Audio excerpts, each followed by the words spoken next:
While there may be much more important things for me to accomplish in life, according to some people, I really want to be able to audition for The Voice. And though it may not happen right now, within the next 10 years, if things are able to work themselves out, I will stand in front of 4 esteemed artists and sing my lungs out. While I know I wouldn't win because there's so many better artists and singers than I who want the win more than I would just want the experience and the adrenaline rush of being able to sing in front of an audience that size. Not to mention 4 top singer-songwriters who have fought their way to the top and are willing to coach amateur singers who want a shot at fame. Ever since I was little, up to about 9th grade, I wanted to create and sing music for a living when I grew up, so I was in choir for 12 consecutive years, including kindergarten, until I realized that I wasn't good enough to go on to sing as a career. Even though my focus has shifted now onto more visual art, I still love singing, and most definitely want the opportunity to show music icons what I'm made of, even if it doesn't go anywhere as far as a career. Lots of people don't see me as outgoing enough to sing, especially in front of a crowd of people. They see me as very shy and awkward. I want to prove them wrong and show people that have doubted me that there is more to me than a weird loner who's really good at drawing. I want to prove to myself more than anything, though, that I can excel in so much more than just visual art. When I think about singing in front of a crowd that size on TV, it puts a big smile on my face and a big adrenaline rush through my head. I still sing in the shower in my room and annoy the crap out of my upstairs neighbors, so at some point in my life.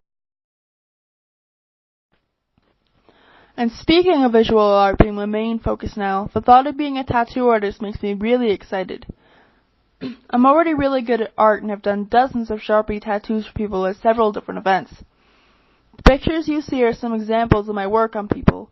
I want to go to college for studio art, but if I were to have the chance to be an apprentice for a tattoo artist, not only would I gain knowledge about the technique, art, and business, it would be a valuable life experience of how to deal with customers from a business perspective, and it would also be really fun.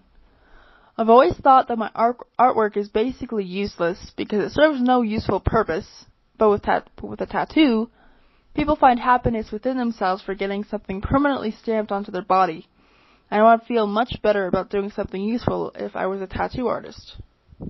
Plus, with a portfolio and a tattoo art, my range of job availability would increase about twice as much, because people would trust my ability to do art for commissions for them in different mediums. The thought of tattoo art has always been very interesting to me and aesthetically pleasing to look at and make.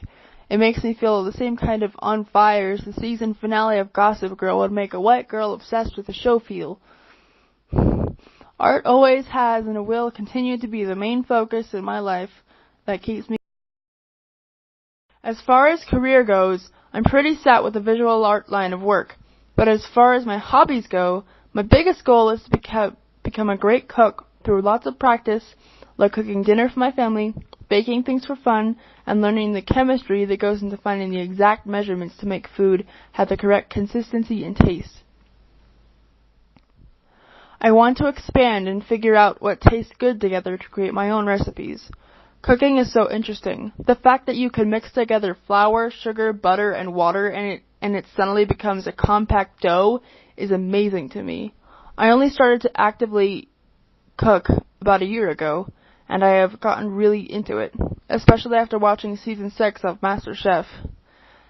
After learning the techniques, I would need to be able to make the decisions on my own, in a kitchen on my own. My ultimate goal was to be comparable to my aunt's ex-husband's new husband. His name is Will, and from what I've heard, he is an artist with the physical aspect of his food looking gorgeous, leaving people to wonder how he did that, while the inside is magnificent, every detail paid very close attention to in appearance, taste, texture, and small traces of happiness. That's what I want to be able to do, host dinner parties in my nice house, making everyone drop their job when my goals for proving things to myself and others have been covered, but what I've always found really awesome was the idea of owning exotic pets, whether they be rare breeds of cats or dogs. But while most people are satisfied with a nice cat, dog, bird, or rabbit, pets that are fascinating to me and that I someday would want to own are a skunk and an alligator. I know, it sounds nuts. It probably wouldn't be a good idea to own both of them at the same time because of the rage and carnivorous behavior of an alligator, but each animal has their own unique qualities that would make them very fun and educational to own.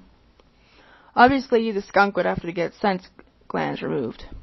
But skunks are very curious and sweet creatures who like to get into trouble and cuddle. Plus, they're adorable the way they walk, with the little waddle and their tail high in the air. It's almost like having a cat with a big fluffy rug of fur and the face of a ferret.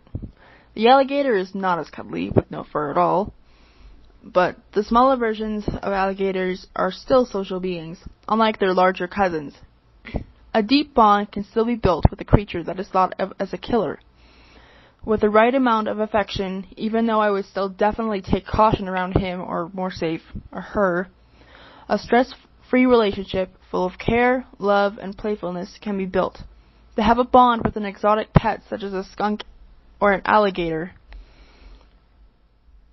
is to become a patient, strong, caring, thoughtful person who can build a meaningful link with Before I die, it has been a big personal goal of mine since I was around 12 years old to travel and tour Japan, mostly because of my newfound obsession with anime at the time. Japan is some of the most beautiful landscapes found nowhere else in the world. Not just the natural land, but the style of buildings and culturally unique shrines are exquisite in physical looks, but also what they represent to the Japanese. The Japanese are known for their culture, as they have the most eccentric, beautiful, fierce, innovative, and sometimes just plain weird cultures in the whole world. If something is overly weird or something that no one else would ever have thought of to do, people just say, yep, the Japanese did it, it's their fault. I would love to explore the temples of Kyoto and Hokkaido, the cities of Tokyo and Osaka, experience the shows and entertainment of the graceful geishas, and sightsee the countryside of Okinawa. But not only is the country naturally gorgeous, the people there and their traditions that have remained for the most part intact for centuries are more fascinating. The people there are artists, innovators, creators, monks, storytellers, sumo wrestlers, gardeners, chefs, performers, and so much more.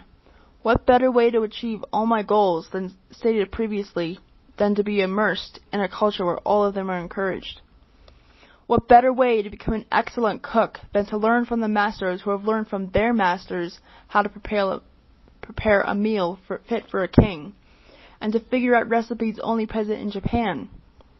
And what better way to get the feeling of accomplishment than to witness temples and a people that have been around for more than 1,000 years? That gives one the sense that all is one and one is all.